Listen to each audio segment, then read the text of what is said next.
Allez pépites! Aujourd'hui c'est vendredi et je me suis dit tiens si je terminais la semaine en taillant un costume à quelqu'un qui le mérite. Aujourd'hui j'aimerais qu'on parle du député Meilleur Habib. Ce soir je vais lui réserver tout un TikTok. Non parce qu'il est un petit peu en roue libre Meilleur Habib, non? Alors je vous propose qu'on fasse les meilleures phrases de Meilleur Habib ces derniers jours. Bon alors on va commencer par le classique. Un juif ne sera jamais un colon en Judée. Un français peut être un colon en Algérie et un juif ne sera jamais un colon en Judée. D'ailleurs, merci à l'ancien ambassadeur de France en Israël pour la réponse. J'ai nommé Gérard Haro, qui lui a répondu qu'en Cisjordanie, par exemple, il y avait bien un nettoyage ethnique. J'ai une question à poser à Meilleur Habib avant de continuer la découpe de mon costume. T'as bien été élu par les Français de l'étranger, non? Vérifions sur Wikipédia. Il est élu député de la 8e circonscription des Français, établi hors de France. Mais on va reparler de ton élection après. Bon, alors sachant que t'es un représentant des Français, quelqu'un peut m'expliquer pourquoi on accepte que Meilleur Habib dise ce genre de truc? Et puis c'est fréquent. Un juif ne peut pas être un colon en Judée. Jésus est né à Nazareth, il était juif. Mais qu'est-ce que Jésus il vient faire là-dedans? Donc je résume, Meilleur Habib, député français et laïque, hein. Je continue, je vous ferai mes conclusions après. Il s'est félicité de la présence de l'extrême droite au rassemblement contre l'antisémitisme, à savoir qu'il y a des juifs qui ont dit qu'ils avaient été insultés par les mecs de Reconquête de sales juifs, hein. C'est super dans une marche contre l'antisémitisme. Alors les combats justes sont des combats nobles. Lutter contre l'antisémitisme, normalement, ça veut dire lutter contre le racisme aussi. C'est une cause noble. Faudrait arrêter de la piétiner. Non, parce que quand on veut lutter contre l'antisémitisme, chose contre laquelle il faut lutter fermement, faut lutter contre toute forme de racisme. C'est-à-dire que moi, j'ai la sensation quand même que l'opinion publique a plutôt envie qu'on s'unisse et qu'on commence à avancer ensemble. Vous, par contre, vous avez des fantasmes de division, à un moment donné, va falloir arrêter. Donc, quand on se dit antisémite, on ne peut pas non plus être anti-arabe. Ça colle pas dans le message, hein. Non mais en suivant votre logique, ça veut dire qu'on expliquerait quoi à des gamins? Bah en fait t'as le droit d'en aimer certains mais pas les autres. Non, message d'union on a dit. Faut vraiment que Meilleur Habib il se calme avec la communauté musulmane. La haine du juif est l'aphrodisiaque des masses arabes. Puis alors des formulations dignes de Baudelaire, hein. Je vais te dire un truc, en fait tu t'en rends peut-être pas compte, hein. Mais déjà t'es affilié à LR, donc tu fais très mal à ton camp. Et ton camp il fait quoi maintenant? Bah il se barre chez Marine ou chez Zemmour. Ensuite tu fais mal aux Français parce que bonjour la représentation. Et en plus tu utilises ces propos qui ne reflètent finalement que ta haine à toi en fait, hein, pour instrumentaliser un petit peu plus la peur, et tu les uses, hein. Et pour terminer, il y a une communauté aussi à qui tu fais très mal, c'est la tienne. Parce qu'il y a beaucoup de juifs qui ne se sentent pas représentés par la politique de Netanyahou. Il y a beaucoup de juifs qui sont contre le massacre qui est en cours à Gaza, contre ces colons qui débarquent en Cisjordanie, dans les quartiers arméniens, etc.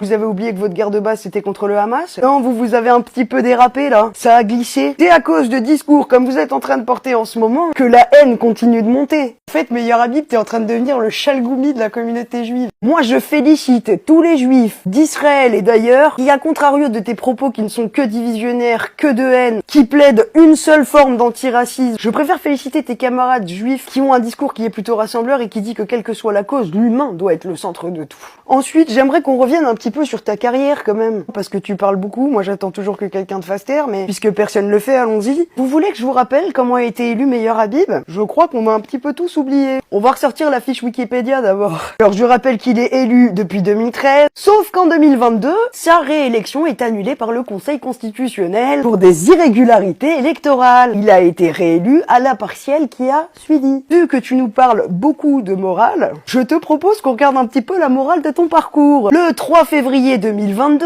le Conseil constitutionnel a annulé l'élection du député Meilleur Habib, apparenté LR dans la 8e circonscription des Français de l'étranger, ses soutiens s'étant livrés à des irrégularités et manœuvres de nature à altérer la sincérité du scrutin. On a tous fait des erreurs, mais il y a des tailles d'erreurs quand même. Meilleur Habib avait mis en place des permanences téléphoniques et des centres d'aide mobilisant un nombre significatif d'opérateurs à destination des électeurs rencontrant des difficultés pour voter par voie électronique. À l'occasion de ces appels, il a pu, irrégulièrement, être proposé aux électeurs de voter par internet à leur place. Il a également fait diffuser des messages pour rappeler à voter pour lui par ses sympathisants le jour même du second tour, chose qui est complètement interdite. Et pour finir, il est visé par une enquête pour détournement de fonds publics suite à un signalement de Tracfin, puisque les enquêteurs soupçonnaient des irrégularités dans la rémunération de ses collaborateurs parlementaires. Alors la morale, on pourra la garder, je pense. Moi, je me sens absolument pas représenté par ces gens qui nous font croire qu'ils plaident l'union quand ils plaident juste la division et qui servent juste leurs petits intérêts de pouvoir. Et je pense d'ailleurs que Meilleur Habib, tu devrais aller bosser pour Bibi. Demande à Bibi s'il a une place au gouvernement. Je sais que c'est bien qu'il ait un un soldat en France, mais vraiment, je pense que tu serais mieux là-bas. Parce que tu défends moins bien les valeurs de la République ici, quand même. Vu que personne n'est là pour le faire taire, je me suis dit, tiens, si je terminais ma semaine en lui mettant une veste. Parce qu'en plus, maintenant, il se rend même plus compte, il fait aussi des lapsus. Genre, c'est l'armée la plus morale du monde, il fait tout pour avoir le maximum de victimes. Entre tes discours, le comportement de Bibi, les documents qui ont fuité dont j'ai parlé dans une vidéo, on sait où vous allez. Arrêtez de nous faire croire que tout ça, c'est moral. Mais malheureusement pour vous, et je l'avais dit depuis le début, il y a aussi la bataille de l'opinion publique à gagner, et pour l'instant, je crois qu'elle est perdue. Quand on veut plaider l'antiracisme et l'humanisme, on se bat contre toute forme de racisme, et on accepte chaque humain, comme il est. Allez, bon week-end les pépites, et à lundi.